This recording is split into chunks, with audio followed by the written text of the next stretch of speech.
Admission गेटवेच्या YouTube चॅनलमध्ये आपले स्वागत आहे. आज आपण MST CET 2026 साठी लागणारे नवीन कागदपत्र त्याचबरोबर काही आलेले नवीन नियम या संदर्भात माहिती घेणार आहोत. मी अक्षय चिवटे, प्रवेश प्रक्रिया व करिअर मार्गदर्शक, ॲडमिशन गेटवे बारामती. सगळ्यात महत्त्वाची गोष्ट आहे की या व्हिडिओच्या मार्फत आपण 2-3 महत्त्वाच्या गोष्टी बघणार आहोत. त्यातील पहिली गोष्ट आहे ती म्हणजे पेपर पॅटर्न. दुसरी गोष्ट आहे फ्युचर ऍस्पेक्ट्स. तिसरी गोष्ट आहे ऍडमिशन काउन्सिलिंग आणि चौथी गोष्ट आहे डॉक्युमेंट्स अँड रिझर्वेशन. त्यातील पहिली गोष्ट आहे पेपर पॅटर्न.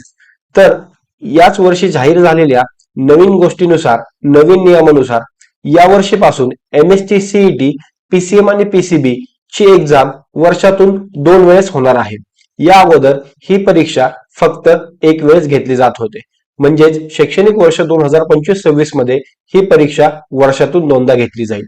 त्यासाठी 11+12 चा सिलेबस इन्क्लुडेड असेल. सिलेबस रिलेटेड गोष्टी लवकरच सीईटी सेलच्या अधिकृत वेबसाईट वरती प्रदर्शित केल्या जातील. या सीईटी नंतरच्या ज्या करिअरच्या ऑपॉर्च्युनिटीज आहेत, तर आपण PCM नंतरच्या करिअर ऑपॉर्च्युनिटीज जर बघितल्या तर यासाठी तुम्हाला इंजिनिअरिंग ही सगळ्यात मोठी ऑपॉर्च्युनिटी करिअरमध्ये MST CET PCM नंतर असते. दुसरी गोष्ट आहे ती म्हणजे PCBची CET. PCBच्या CET मार्फत 2 गोष्टी असतात, 2 करिअरच्या संधी असतात. त्यातील पहिली गोष्ट आहे ती म्हणजे बी फार्मसी आणि दुसरी गोष्ट आहे BSc ॲग्री. या 2 व्यावसायिक शिक्षणासाठी आपल्याला MST CET ची परीक्षा PCB ग्रुपची देणे अनिवार्य म्हणजेच कंपल्सरी आहे. त्याचबरोबर याचे फॉर्म्स कधी सुरू होणार, तर फॉर्म्स हे जानेवारी महिन्याच्या पहिल्या आठवड्यात सुरू होणार आहेत. त्याचबरोबर एक्झाम डेट, PCB ग्रुपची एक्झाम ही 2 वेळा होणार आहे. त्यातील पहिला अटेम्प्ट हा सर्व विद्यार्थ्यांसाठी कंपल्सरी आहे. PCM विद्यार्थी असेल किंवा PCBचा विद्यार्थी असेल तर सगळ्यात महत्त्वाची गोष्ट आहे, ज्या विद्यार्थ्यांनी फर्स्ट अटेम्प्ट दिलेला आहे म्हणजेच एप्रिल मधील परीक्षा दिलेली आहे सीईटीची, तेच विद्यार्थी फक्त मे मधील परीक्षेसाठी पात्र आहेत. म्हणजे ज्या विद्यार्थ्यांना डिरेक्टली मे मधला अटेम्प्ट द्यायचा आहे ते विद्यार्थी डिरेक्टली मे मधील अटेम्प्ट देऊ शकत नाही.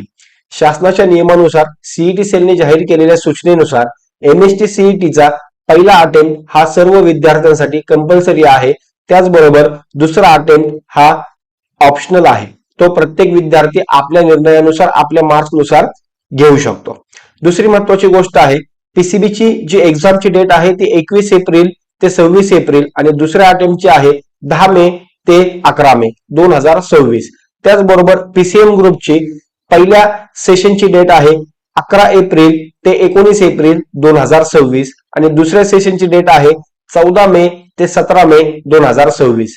याच्यामध्ये जर आपण बघितलं तर एक्झामचा जो पॅटर्न असतो तो फिजिक्स केमिस्ट्री सर्वांसाठी कॉमन असतं.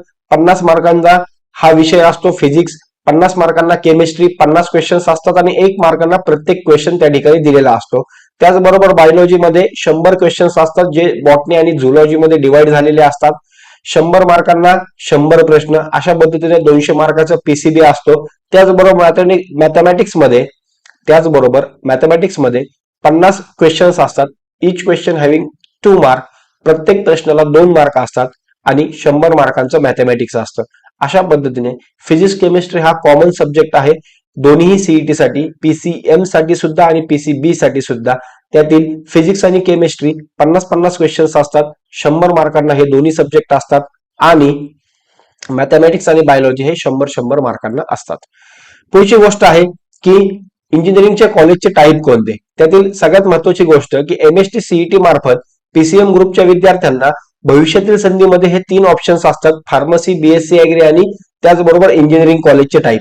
सगळ्यात पहिल्यांदा जर आपल्याला इंजिनिअरिंग किंवा इतर कुठल्याही कोर्सेसला प्रवेश घ्यायचा असेल सीईटी मार्फत तर 3 कॉलेज असतात. त्यातील पहिलं कॉलेज आहे गव्हर्नमेंट कॉलेजेस, दुसरं आहे प्रायव्हेट कॉलेजेस, तिसरं आहे ऑटोनॉमस कॉलेजेस. तर अशा तिन्ही कॉलेजच्या महाराष्ट्र शासनाच्या विद्यार्थ्यांना सीईटीची परीक्षा देणे बंधनकारक आहे. या तिन्ही प्रकारच्या कॉलेजमधील प्रवेश प्रक्रिया ही सर्व सीईटीच्या मार्कांवरती होते. 85% कोटा हा सीईटीच्या मार्कांसाठी असतो.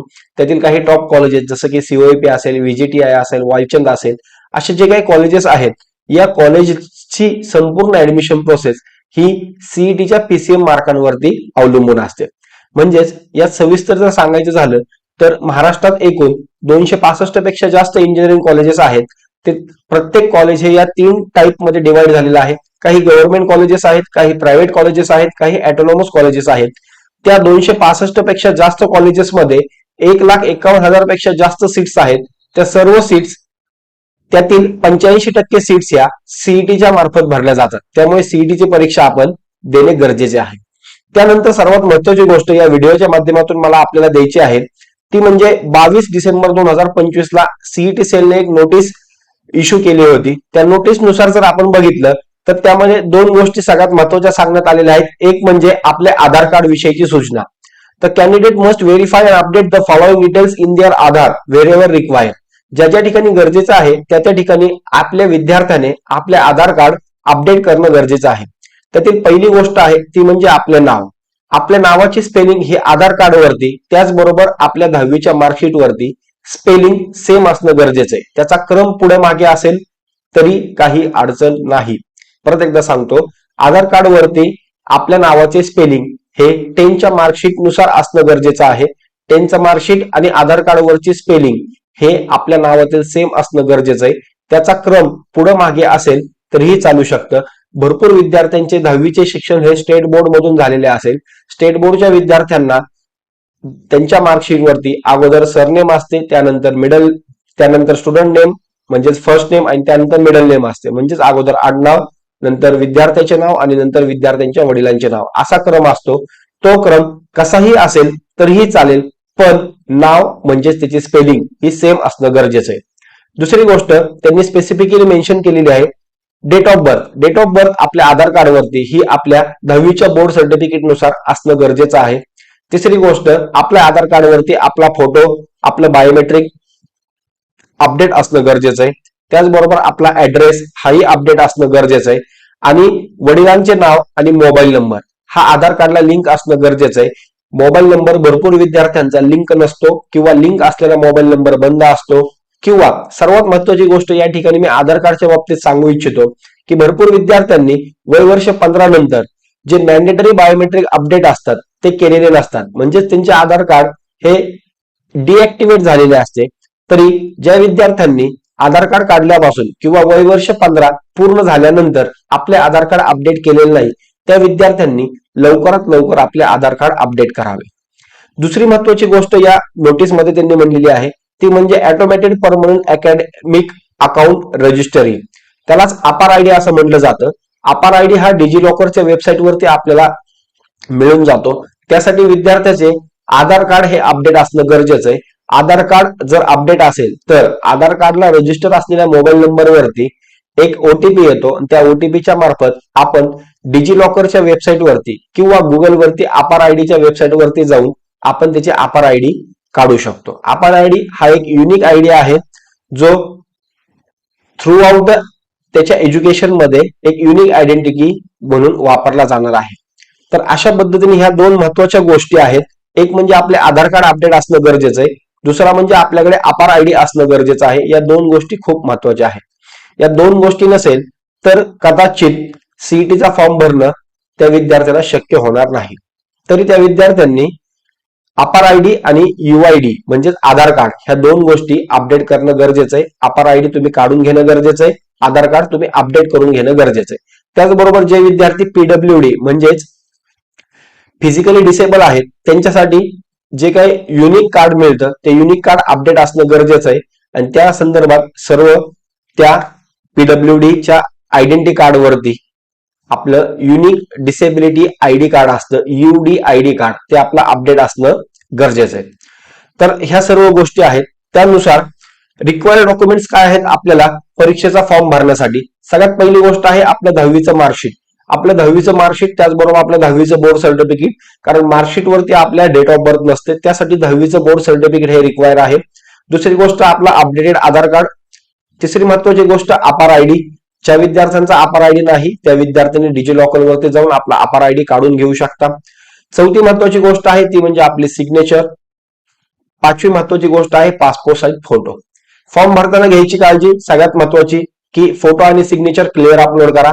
लास्ट इयरला भरपूर विद्यार्थ्यांचे फॉर्म्स हॉल तिकीट जनरेट झाले नव्हते due to unclear photo of invisible photo होतं त्याचं रिझन. त्यामुळे प्रत्येक विद्यार्थ्याने आधार कार्ड आणि आपले सिग्नेचर, पासपोर्ट साईज फोटोग्राफ हे क्लिअर अपलोड करणं गरजेचं आहे.